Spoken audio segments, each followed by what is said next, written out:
I'm Katie from Spillers. I'm a nutritional advisor across leisure and competition, and I'm here with Gemma and Marmite. Gemma, do you want to just tell us a quick bit about you and Marmite? Yeah, so I train the racehorses with Andy, and this is Marmite. He's a 12-year-old, he's run 45 times and he's running on Sunday. So hopefully he'll run a big race. Brilliant, fingers crossed. So we're going to have just a little look in this section about body condition scoring of horses. And this can be done obviously both across the racehorses and the RORs, so have a go with your own horse at home.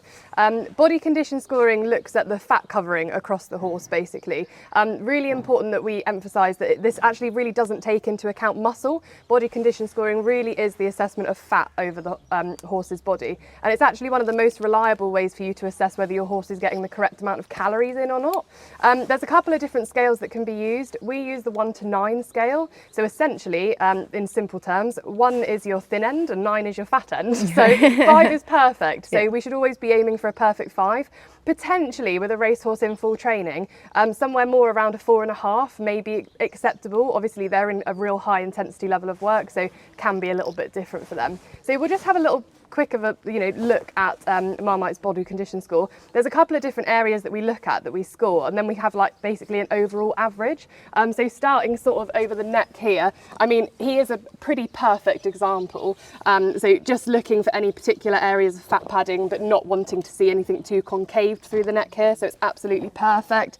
Similar through the shoulder, you want the shoulder to kind of run from the neck smoothly into the shoulder and then smoothly down this midsection here, which is absolutely perfect.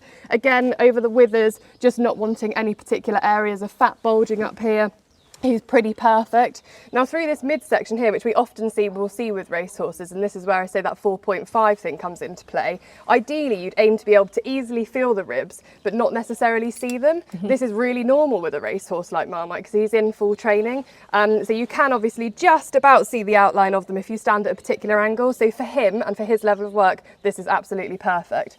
And then round the back end, over the back and the loins, through the tail head, similar, just looking for any particular areas of fat padding.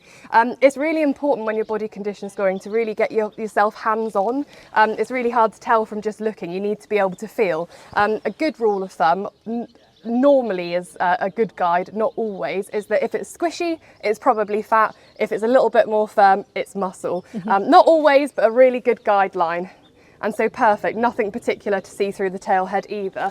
So Marmite would be a solid 4.5, which is absolutely perfect for him at the moment. And it'll be really interesting when we have a look at the ROR as well, just to see how that differs, but actually can still be really normal as well.